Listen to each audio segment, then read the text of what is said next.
Hi, Phil Aston here from Now Spinning Magazine with another episode of Music Biz Chat with me, Phil Aston. And where are we this week? We're on week 8.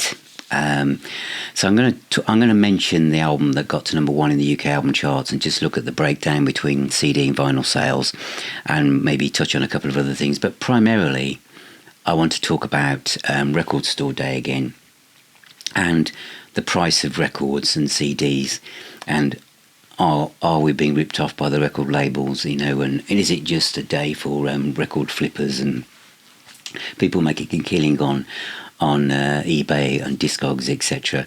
And I just want to talk from the heart really about what I think about this. If I just briefly touch on the UK album chart, because as you know, I'm always interested about the breakdown of the number 1 album. The number 1 album is by a band from Bristol called Idols, and the album is called Tangic. And it's gone straight at number 1, which is not unusual for number 1 albums. That's tentatively what they do. The sales were 20,230, of which physical album sales were 17,282. That 20,230 breaks down to 3,962 CDs, 12,904 vinyl albums, 416 cassettes, 868 digital downloads and 2,000 sales equivalent streams. So for the second week on the trot, vinyl has outstripped CD. That's quite unusual. All of 2023, I think, apart from 1 week, CDs were literally 2-1 for vinyl sales. But the last 2 weeks, we've seen vinyl way outselling the CD equivalent to get an album to number 1. But the key thing is, I'm not talking about rival formats here. I'm not saying, it's like football teams. It's physical music. That is the key thing. And the key thing to remember is that this album got to number 1 because 17,282 of the 20,230 sales were physical sales. So without physical music, it wouldn't have got to number 1. And most of the UK album chart is driven by physical music. I just want to make a mention that at number 30 in the chart is The Circus and the Night Whale by Steve Hackett, which will be one of my albums of the year. Steve is also the number 1 in the hard rock metal chart as well. But of all those albums that are driven towards the number 1 position in the charts, or any position in the charts in a way, because it is driven by physical music, physical sales only made up about 12.5% of the week's overall consumption. So physical sales are niche, okay? And I know that I'm talking to a lot of people in Now Spinning Magazine who are, a wide range of demographics, but there is a core that is probably age 40 to 60 to 70 who grew up with vinyl or CDs or whatever, and it was a different world. There wasn't any streaming. It's with us now. All of you stream, don't you, to listen, to check something out first and whatever. And I know there's lots of people that just because it's easier, stream in the car because you don't have CD players, etc. So when we talk about limited editions even, the limited edition now is very different to before streaming. I've used this example before, but it's a good one. I think one of the first limited edition things I was aware of was the Free Story, if any of you remember that band or that album. And it was stamped on the back with a number. And it was limited, I think, to 50,000 copies, although I reckon they did more than that. I never thought it ever sold out, but it's 50,000 copies. I remember buying singles that say the first 25,000 will be in a picture bag. And then after that, they won't be. 25,000. And that was just a UK pressing, remember. So that would be 50,000 copies of the Free Story, in the UK. That doesn't include the Free Story in Canada or Germany. Now, if it says there are 3,000 copies, that will be 3,000 copies worldwide. Or 1,000 copies worldwide. I've seen some bands doing 50 copies of a vinyl album. So I just want to illustrate that.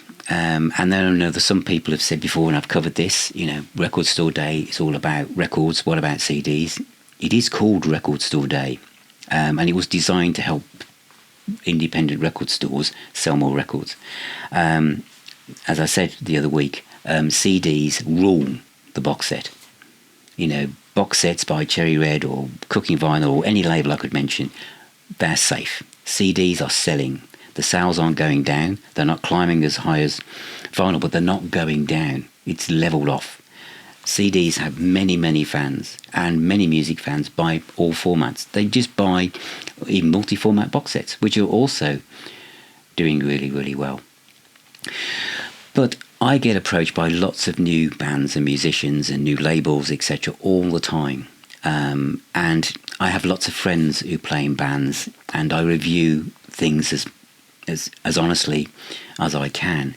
And just like all of you watching this, I'm very aware of how much the heating costs are to keep my home warm and to feed my family, and how much everything is going up in price. Everything is going up in price. And we kind of think that we don't notice, perhaps, even where I live. If I go and buy a pint of beer in some place in Falmouth in Cornwall, it's £8 a pint. That we think somehow that musicians don't deserve a pay rise, or everything in the world of music should stay the same. And I know a lot of older music fans will think that we live in a world mentally where the CD is 10 quid and an album is 20. Vinyl album is £20. Those days have long gone. I interviewed bands last year who said that they were putting their prices up for selling CDs to £25 for a double CD, and for albums 30 to 35 to £40, because they wanted to continue to do the music, to be able to feed their families and pay their mortgages or pay their rents and pay for the fuel and the guitar strings, and because they also are noticing that the heating bill's going up and the petrol, fuel and everything is going up. Musicians are just living the same world as us. And I know just a few days ago that Peter, who I've interviewed and also reviewed albums by the band Sendelica, fantastic label. They do such wonderful packages for fans. But where they get their CDs pressed, the prices went up 22% last week. What are they supposed to do? Lower the prices? They can't. Otherwise they won't be there when we're hoping as fans they do another album. And I think that all of the labels, majors as well, know they've got this niche of 12% of people who still love and are passionate for music. So yeah, maybe they can push it and think, well, these people will love this kind of stuff, they'll just keep buying it. But equally, we all know, whatever you've done in your lives, you know that volume makes things cheaper. So if you produce 50,000 of something, you can ask for a cheaper price. But if you're only asking for 200 to 1,000 copies of something, by the time you've set up all the printing and it's going to be more money than doing a large print run. And so that is going to have an impact on the price as well. And all of the people involved, the writers, the photographers, the designers, the editors, the mixing, everybody's prices have gone up. So what I'm trying to say is that it's tough out there for the bands and musicians as well. I talk to lots of bands who are releasing albums, but behind the scenes they're doing other things that are non-musical to keep everything going. So I'm a big supporter of physical music, but I'm a realist of how expensive this is for bands and musicians and record labels to do, no matter what the size of the label or the operation is. Whether I'm talking to a band on Bandcamp or whether they're signed to one of the major labels, everybody wants to just keep this going for the fans, and it is doing well. But we are niche. Those of us who love physical music, it's a beautiful niche, but it is. And I am multi-format man, as I say many, many times. So I support all of that. So Record Store Day. The reason why I wanted to mention it again is that even in the Facebook group, I have people saying, I don't, just not interested in vinyl records, I only do CD. And it's just, it's a rip-off, and it's just for people to flip things onto eBay. I don't agree with that.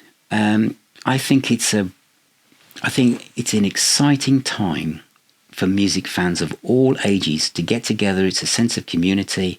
I live in a world that's primarily digital sometimes, down here in the far west of Cornwall. It's a fair way to a real record shop for me. But if I make my way to a record shop, and it's about a 50-mile round trip to find one, but to stand in the queue with other people, kids who are in their 20s, people my age, wondering will they find anything? Will there be any bargains? That special edition. There's not many of them. It's a sense of community and it's excitement, and it's contagious, and it's great. And I think that, you see, what's different.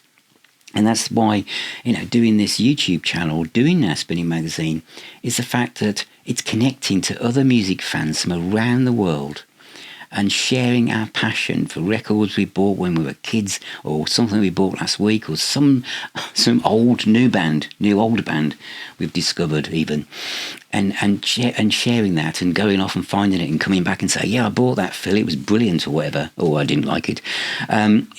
It's a community, isn't it? It's connecting, it's connections. And music is, as I've said this before, it's a transference of emotion from one person to another. And the physical music side of it is part of that, isn't it? We're listening to it privately with our headphones on, or in a car, on our own in a room, but then going online, if that's the case, or meeting someone in a pub and saying, oh, did you hear, whatever, that album, whatever. It just joins the dots, doesn't it? And I think it really connects us, and I've made so many connections and real friends since doing Now Spinning Magazine, all because of a love of music and a love of buying, a vinyl album or CD. So, I've rambled again, haven't I? Sorry. But that's the thing. It's that, yes, music prices, CDs and vinyl have gone up, but everything has gone up. And it isn't the law that you have to buy so many things or whatever, but it made me think, if I'm going to spend £7 or £8 on a pint of beer and spend 21 quid, 3 pints, and then there's nothing to show for it the next day, I could buy a CD, or I could put that money towards a vinyl album. It's actually just 1 pint more, isn't it? And it's a choice. A jar of coffee was £8 the other week. It's the importance you put on music. I don't want to say that music's becoming a luxury item, but it's an essential part of life. It's an essential part of my mental health, which feeds into my physical health. It's part of my life that how much do I pay on streaming networks for Netflix and something? Music has been part of my life for so long, that I'm not going to give up on it, and I'll do everything I can to support bands new and old and labels, and bring people together from around the world who love buying records and CDs and, cassettes, because they seem to be climbing as well, don't they? Anyway, take care, all of you. Stay safe, keep spinning those records. Remember, music really is the healer and the doctor, and I shall talk to you all very, very soon.